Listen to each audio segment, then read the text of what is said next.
Okay. तो देखो, सबसे इम्पोर्टेंट चीज क्या है? Size of an object.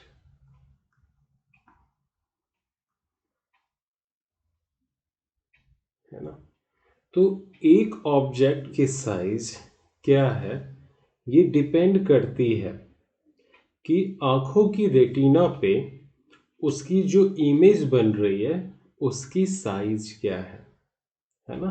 अभी जैसे हम दूर से किसी ऑब्जेक्ट को देखते हैं, वो ऑब्जेक्ट क्या होती है? छोटी नजर आती है। क्यों? क्योंकि रेटिना पे जो इमेज बनती है वो छोटी है। उसी ऑब्जेक्ट को क्लोजली देखेंगे तो बड़ी नजर आएगी। ऐसा इसलिए कि रेटिना पे इमेज जो फॉर्म हो रही है वो बड़ी है। तो एक ऑब्जेक्ट की साइज तो फिक्स्ड होती है, लेकिन हमें दिखती कैसी है? छोटी बड़ी। डिपेंड करता है कि वो ऑब्जेक्ट हमारे आंखों से कितनी दूर है या कितनी पास है। या आप ऐसे भी बोल सकते हो कि वो ऑब्जेक्ट कितनी बड़ी इमेज फॉर्म कर रही है रेटिना के ऊपर। ओके। तो फॉर एग्जांपल आप ले लो, मैं बड़ा ड्राइंग बना रहा हूँ समझने के लिए सिर्फ। तो ये है हमारी आंखें। हाइपोथेटिकली आप किसी को आंखें समझो, और ये हो गया उसकी कॉर्निया। करेक्ट? तो ये पीछे की जो पोर्शंस है ये रेटिना है। तो यहाँ है हमारा एक लाइन जो बीच से पास कर रही है, समझो। एक ऑब्जेक्ट है हमारा यहाँ पे। करेक्ट? और सेम साइज का ऑब्जेक्ट है यहाँ पे। दोनों में डिफरेंस देखो क्या होगा। ये ऑब्जेक्ट यहाँ से इस तरह से जाएगी और ये एंगल बना रही है ना? तो देखो ये एंगल थीटा ले लेते हैं। फिर ये एक दूसरी ऑब्जेक्ट है, उसकी लाइनें कुछ इस तरह से जाएंगी और यहाँ मिलेंगी। तो ये जो ब्लू वाली है वो देखो छोटी बना रही है, इसको हम अल्फा बोलते हैं। तो ये जो अल्फा है वो किससे छोटी है? थीटा से। तो रेटिना पे जो इमेज बन रहा है, ब्लू वाली जो बना रही है वो कुछ इतनी सी पोर्शन है, और जो समझो ब्लैक वाली बना रही है वो इतनी सी पोर्शंस है। ठीक है? इसका मतलब क्या हो गया? ये जो ऑब्जेक्ट क्लोज है ना, वो एंगल भी ज़्यादा बना रही है और वो दिख भी बड़ी रही है। जो दूर है वो एंगल कम फॉर्म कर रही है, छोटी फॉर्म कर रही है, और दिख भी क्या रही है? छोटी। है ना?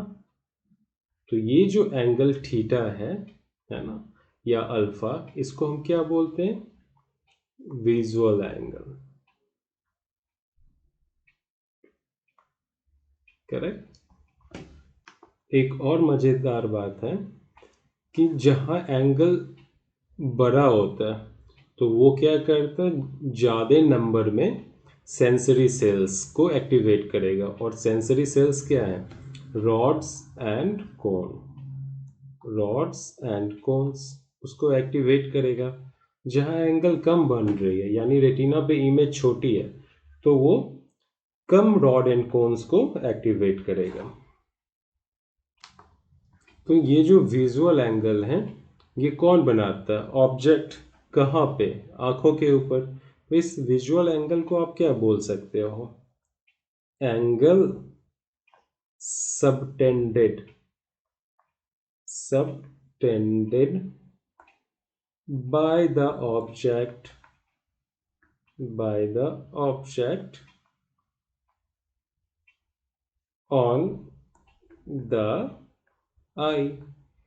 तो ऑब्जेक्ट, ये जो ऑब्जेक्ट जो एंगल आंखों पे बनाती है उसको क्या बोलते हैं? Visual angle. ठीक है, तो ये विजुअल एंगल इंक्रीज और डिक्रीज हो सकती है। चलो मैं थोड़ा सा क्लियर बनाता हूँ एक ऑब्जेक्ट के लिए विजुअल एंगल। इसको मैं रब कर देता हूँ बाकियों को। ठीक है, एक सेकंड, थोड़ा सा बेयर करना।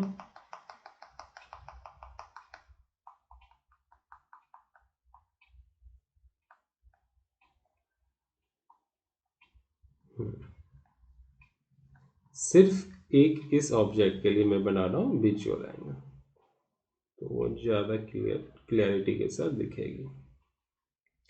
तो देखो ये हो गई थीटा, तो ये क्या हो गई? वर्टिकली ऑपोजिट एंगल, तो ये भी क्या हो जाएगी? थीटा, है ना। तो इस थीटा को ही हम क्या बोलते हैं? विजुअल एंगल, है ना। That is angle subtended by the object on the eye. इस थीटा को आप इंक्रीज और डिक्रीज कर सकते हो, है ना। इस थीटा को आप इंक्रीज भी कर सकते हो और डिक्रीज भी कर सकते हो, लेकिन कैसे? एक इंस्ट्रूमेंट के हेल्प से। किस इंस्ट्रूमेंट? Optical instrument. उसी को क्या बोलते हैं? लेंस, है ना। तो आगे लेंस लगाकर थीटा को इंक्रीज और डिक्रीज कर सकते हो। देखो ऑप्टिकल इंस्ट्रूमेंट कई टाइप के होती है ना। जैसे हो गई टेलीस्कोप, है ना, माइक्रोस्कोप, एस्ट्रोनॉमिकल टेलीस्कोप। तो कई टाइप की टेलीस्कोप भी होते हैं और माइक्रोस्कोप। माइक्रोस्कोप में भी हो जाएगी सिंपल माइक्रोस्कोप, है ना, कंपाउंड माइक्रोस्कोप। ओके, तो ये सारे क्या हैं? Optical instrument. बेसिकली किसको चेंज करते हैं? विजुअल एंगल को। ओके, अब याद रखना विजुअल एंगल जितनी बड़ी होगी उतनी ही चीज़ें क्लियर दिखेंगी, बड़ी दिखेंगी, अच्छी दिखेंगी। तो क्लैरिटी जो है, क्लैरिटी वो किस पे डिपेंड करती है? थीटा के ऊपर, विजुअल एंगल के ऊपर।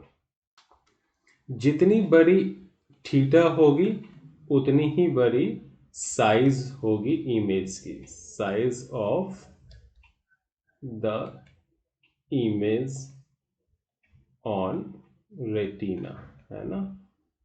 क्लियर? दोनों प्रोपोर्शनल होते हैं। अब हम देखते हैं नेकेड आई से क्या क्या हो सकता है।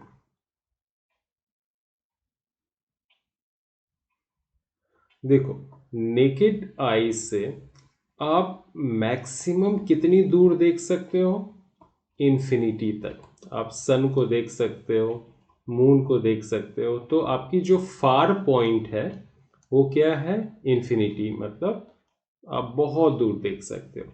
मिनिमम कितनी देख सकते हो क्लियरिटी के साथ? 25 सेंटीमीटर। तो आई के पास मिनिमम आप कितनी डिस्टेंस? 25 सेंटीमीटर क्लियरली देख सकते हो। इसको बोलते हैं least distance of distinct vision. इसी को हम क्या बोलते हैं? डी।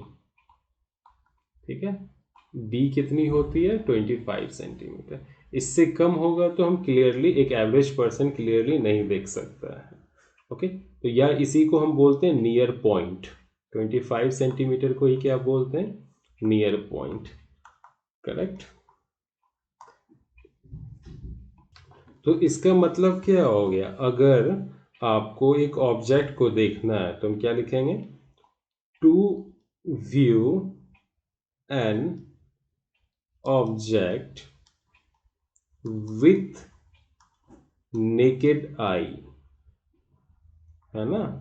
नंगी आंखों से, नेकेड आई से एक ऑब्जेक्ट को देखनी है तो ऑब्जेक्ट को कहाँ रखनी पड़ेगी बताओ?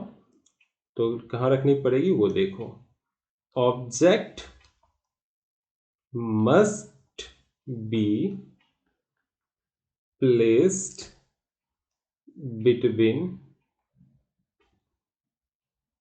D and infinity. डी क्या है? नियर पॉइंट, है ना।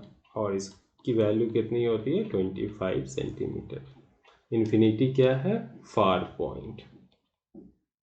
तो ऑब्जेक्ट को हमेशा नियर पॉइंट और फार पॉइंट के बीच में रखनी होती है।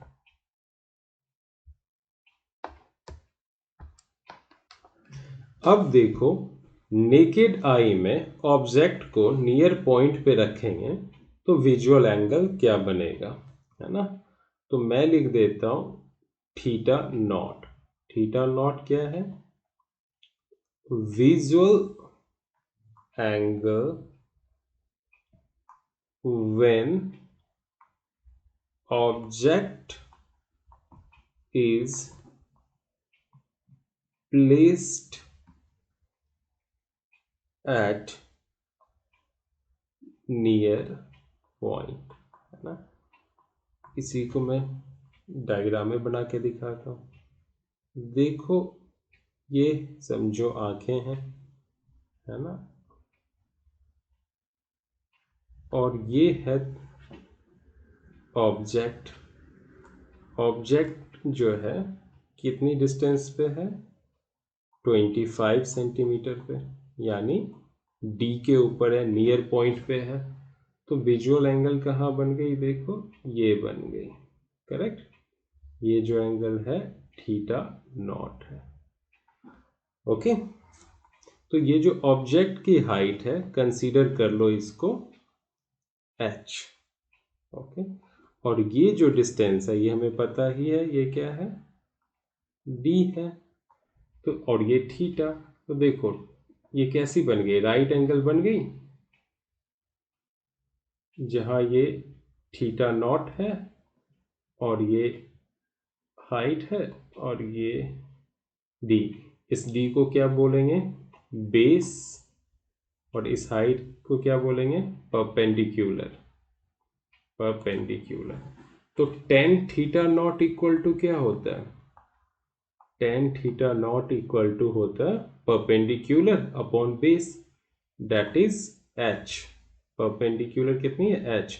और बेस कितनी है? डी। तो ten theta not equal to क्या हो जाएगी? H upon D. अब ये थीटा नॉट समझो बहुत छोटा है। Theta nought tends to zero, यानी जब थीटा नॉट की वैल्यू जीरो हो तो टेन थीटा नियरली किसके इक्वल हो जाएगा? थीटा के। यानी यहां हो जाएगी theta not equal to H by D. ये कब होता है? जब थीटा नॉट बहुत छोटी होती है। इसलिए थीटा नॉट को हम क्या लिख सकते हैं? H by D. तो ये क्या है? Visual angle when object is placed at near point। Correct. हम इसको यहां पे लिख देता हूं h बाय डी। h क्या है? Height of the object. d क्या है? Near point. d को और किस नाम से बुलाते हैं? Least distance for clear vision. देखो, अब हम क्या करने वाले हैं। सबसे पहले हम एक आई बनाते हैं। बना लिया। अब यहां से एक समझो एक्सिस पास कर रही है। ओके। अब यहां एक थिन लेंस हम रख रहे हैं, ठीक है। कौन सी? Convex lens. थिन, बिल्कुल ही पतली, जिसकी थिकनेस आप जीरो ही कंसीडर कर सकते हो। करेक्ट। यहाँ मतलब बहुत जीरो नहीं कंसीडर करेंगे, लेकिन हाँ बहुत पतली। अब एक ऑब्जेक्ट को रखेंगे इस लेंस के, ये जो लेंस है ना, इसके फोकस के ऊपर। समझो ये जो पॉइंट है इसका फोकस है ना। तो ये जो डिस्टेंस हो गई वो क्या हो गई? फोकल लेंथ हो गई, है ना। ऑप्टिकल सेंटर और फोकस के बीच के डिस्टेंस। और यहां हम रख रहे हैं ऑब्जेक्ट। तो मैंने ये डाल दिया ऑब्जेक्ट। और ये जो ऑब्जेक्ट है इससे समझो लाइट रे निकलेगी। येलो दिखेगा ही नहीं, मैं ब्लू ले लेता हूँ। ये जो लाइट रे निकलेगी और इस तरह से जाएगी। तो अभी जो एंगल बन गया है इसको हम बोलेंगे थीटा, और ये जो हाइट है ऑब्जेक्ट की हाइट h ही है। करेक्ट। तो अभी जो विजुअल एंगल है पहले की तरह ही क्या हो जाएगा, h अपॉन f, है ना। तो इसका मतलब क्या हो गया, जब ऑब्जेक्ट को हम कॉन्वेक्स लेंस के फोकस पे रखेंगे तो विजुअल एंगल क्या मिलेगी, h अपॉन f, है ना। ये क्या है, visual angle when object is placed at the focus of convex lens। Okay. अब एक मजेदार चीज देखो, जब ऑब्जेक्ट को हम फोकस पे रखते हैं कॉन्वेक्स लेंस पे तो इमेज कहाँ बनती है, इन्फिनिटी पे, है ना। तो ये जो इमेज फॉर्म होगी वो बहुत बड़ी बनेगी, इनफाइनाइटली लार्ज, है ना। तो इस केस में क्या होगा, image will be infinitely large, है ना। इमेज कहाँ बनेगी, इन्फिनिटी के ऊपर। करेक्ट। और याद रखना ये जो फोकल लेंथ है वो हमेशा नियर पॉइंट से छोटी होगी, हमेशा नियर पॉइंट से छोटी होगी। देखो आप इसको ऐसे समझो, थीटा नॉट क्या था, h अपॉन डी, और थीटा क्या है, h अपॉन f। अगर हाइपोथेटिकली d जो है ना, छोटा हो जाए f से तो क्या होगा, d अगर छोटा होगा f से तो थीटा नॉट क्या हो जाएगा, बोलो, थीटा नॉट क्या हो जाएगा, अगर d छोटा होगा f से, बड़ा हो जाएगा थीटा से, है ना। न्यूमरेटर अगर कम होते हैं तो डिनोमिनेटर क्या होता है, इंक्रीज होता है। यहाँ अगर तुम्हारा d की वैल्यू क्या हो गई, छोटी हो गई f से, that means theta naught is greater than theta. ये केस हमें चाहिए नहीं चाहिए ना, क्योंकि जब आप लेंस लगाते हो तो थीटा यानी जो एंगल फॉर्म हो रही है वो बड़ी होनी चाहिए थीटा नॉट से, नहीं तो क्या फायदा लेंस लगाने का। करेक्ट। फिर से हम देखते हैं, अगर f की वैल्यू बड़ी होगी d से तो थीटा जो हम आएगा वो क्या हो जाएगा, छोटा हो जाएगा थीटा नॉट से, जो कि हमें नहीं चाहिए। यानी हम जो ऑब्जेक्ट बड़ा देखना चाहते हैं वो और हमें छोटा दिखेगा। इसलिए हमेशा जो फोकल लेंथ होगी वो d से छोटी होगी। ओके। तो हमें कुछ कंडीशन रखनी है, थीटा हमेशा बड़ी होगी थीटा नॉट से, f हमेशा छोटी होगी d से। ये जो केस है इसमें सिलियरी मसल्स जो होती है आंखों की, सिलियरी मसल्स, है ना, वो एकदम रिलैक्स्ड होती है ना, उसमें स्ट्रेन कम होता है, लीस्ट स्ट्रेन्ड होता है। करेक्ट। ओके। लेकिन जब डी पे रखोगे तो क्या होता है, मसल में स्ट्रेन्ड हो जाता है।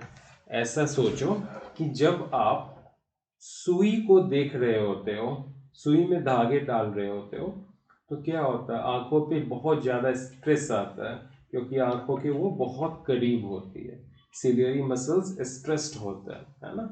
लेकिन जब आप दूर की चीज़ें देख रहे हो, लेट्स से आप देख रहे हो चांद तारे को, तो आप रिलैक्स होके देखते हो। उस सिलियरी मसल्स के ऊपर कोई भी स्ट्रेन नहीं आता है। ठीक है, तो क्योंकि यहाँ पे इमेज कहाँ फॉर्म हो रही है, ऐसा लग रहा है जैसे इन्फिनिटी पे, है ना, इमेज फॉर्म हो रही है इन्फिनिटी पे, है ना, इसलिए क्या होगा, सिलियरी मसल लीस्ट स्ट्रेस्ड होगा, क्योंकि इस केस में जो इमेज की साइज है इनफाइनाइटली लार्ज है। इस केस को जब ऑब्जेक्ट लेंस के फोकस पे होती है, इस केस को नॉर्मल एडजस्टमेंट भी बोलते हैं। ठीक है, नॉर्मल एडजस्टमेंट। क्लियर। यहाँ सिर्फ सिंगल लेंस लगी हुई है, तो सिंगल लेंस से जो डिवाइस बनती है उसको क्या बोलते हैं, सिंपल माइक्रोस्कोप, है ना। तो सिंपल माइक्रोस्कोप बेसिकली क्या है, मैग्नीफायर है, सिंगल लेंस से बनी हुई डिवाइस है, इंस्ट्रूमेंट है। अब हम देखते हैं magnifying power of a simple microscope क्या है। इसको थोड़ा छोटा करते हैं। देखो, magnifying power of a simple microscope को हम एम से डिनोट करते हैं, है ना। एम क्या है, magnifying power of a simple microscope. होता क्या है, एम जो है रेशियो होती है विजुअल एंगल की। ठीक है, तो किसकी, theta upon theta not. Correct, इसकी जो रेशियो है उसी को एम बोलते हैं। तो थीटा को हम क्या बोलेंगे, एच अपॉन एफ, और थीटा नॉट क्या था, एच अपॉन डी। ओके, तो ये देखो क्या बन गई, H upon F times D upon H, H और एच कैंसिल, इसलिए एम क्या मिल गई, डी अपॉन एफ।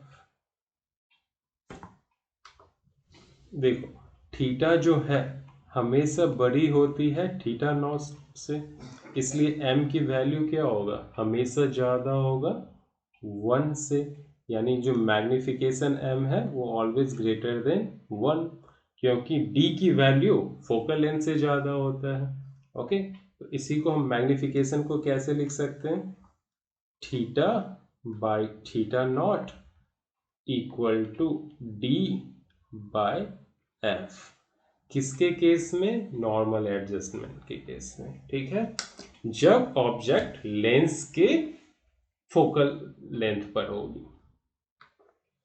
अब देखो, अब हम ऑब्जेक्ट को कहाँ रखेंगे, फोकल लेंथ और पोल के बीच में, तो उसी इमेज को यूज करते हैं। हाँ, तो यहाँ पे क्या थी, फोकस, ऑब्जेक्ट को कहाँ रख रहे हैं, फोकस और पोल के बीच में, यानी पोल कह रहा हूँ, ऑप्टिकल सेंटर के बीच में, तो हम समवेयर यहाँ डालेंगे। ठीक है, तो देखो एक लाइट रे ऐसे आएगी और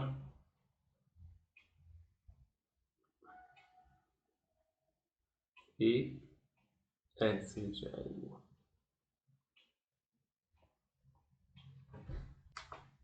तो ये कौन सा केस है, पहले मैं पूरा हेडिंग डाल देता हूँ। Object is placed between focal length and optical centre P। Okay, ये P है, इसको फोकस बोलना है, and image formed at D। Image कहाँ फॉर्म हो रही है, D के ऊपर। तो देखो, एक यहाँ से पास करेगी और दूसरी, समझो ये फोकस है, कुछ यहाँ जाएगी और ये बैक ट्रैक होके देखो बैक ट्रैक होके क्या होगा,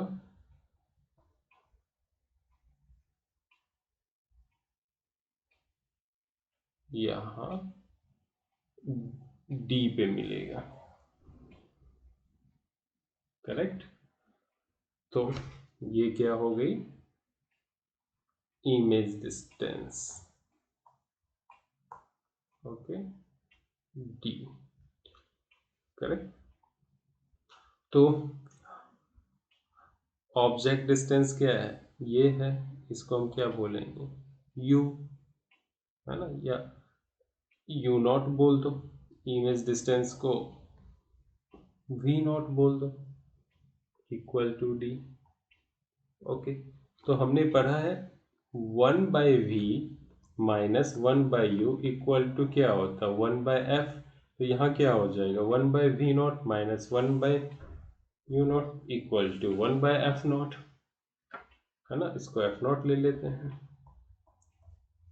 या f ही लो चलेगा। तो 1/v0 क्या है, d है ना। लेंस के लेफ्ट साइड है तो नेगेटिव में हो जाएगा, यहाँ माइनस 1/u0, देखो लेंस के नेगेटिव साइड में है तो ये भी माइनस हो जाएगा, इक्वल टू क्या हो गया 1/f, ये तो पॉजिटिव रहेगा, तो ये हो गई 1/u0, डी उस साइड चली जाएगी तो 1/f प्लस 1/d, तो ये हो गई 1/u0 और d प्लस f, नीचे हो गई fd। अब यहाँ देखते हैं ये जो एंगल है इसको हम क्या बोलेंगे, थीटा प्राइम, है ना। तो इस केस में जो मैग्निफिकेशन है वो क्या हो जाएगी, theta prime upon theta not. तो थीटा प्राइम कितनी है, थीटा प्राइम हो गई h height of object upon this base, यानी h upon you not upon theta not कितना है h अपॉन d, पता ही है। तो ये क्या हो गई, ये h cancel, d by U naught, d by U naught को हम क्या बोलेंगे m। तो यहाँ हमारे पास देखो क्या है 1/u0, तो हम मल्टीप्लाई कर देते हैं d से दोनों साइड, तो ये हो जाएगी d/u0 और इधर हो जाएगी d times d plus f upon f times d, ये d और ये d क्या हो गया, कैंसिल हो गया। तो क्या आ गया, d/u0 को हम लोग क्या बोलते हैं, m बोलते हैं यहाँ, तो इसको हम क्या बोलेंगे m, बचा क्या d plus f by f। अब यहाँ देखो m इक्वल टू क्या हो जाएगा, सेग्रीगेट कर लो तो ये हो जाएगा d by f plus f by f, यानी m equal to d by f plus 1, that is m equal to 1 plus d by f, है ना। ये जो केस है सिंपल माइक्रोस्कोप का केस है, एग्जैक्टली यही यूज करते हैं। सिंपल माइक्रोस्कोप की से हम लोग 4 टाइम्स ज़्यादा देख सकते हैं, 4 गुना ज़्यादा बड़ा ऑब्जेक्ट को देख सकते हैं। तो अब हम समरी देखते हैं। पहला क्या है, theta not equal to h by D, ये कब केस है, विजुअल एंगल जब ऑब्जेक्ट जो है वो नियर पॉइंट पे रहे नेकेड आई से। ये किसका केस है, लेंस का केस है, जब ऑब्जेक्ट को हम लोग फोकल लेंथ पे रखते हैं, है ना। तो उस समय जो मैग्निफिकेशंस आती है वो क्या आती है, D by F, that is theta by theta not. इसी को क्या बोलते हैं, नॉर्मल एडजस्टमेंट का केस। ये तीसरा केस क्या है, theta prime equal to H by U naught. ये जब ऑब्जेक्ट को हम लोग फोकस और ऑप्टिकल सेंटर के बीच में रखते हैं तो उस समय का ये विजुअल एंगल बनता है। और याद रहे हमेशा फोकल लेंथ की वैल्यू नियर पॉइंट से कम होती है। और इसमें मैग्निफिकेशंस क्या है, d/u0 मतलब near point upon object distance equal to 1 + d/f here theta prime upon theta naught. Theta prime क्या होती है, height of object upon object distance. तो ये है सिंपल माइक्रोस्कोप के सारे फॉर्मूले।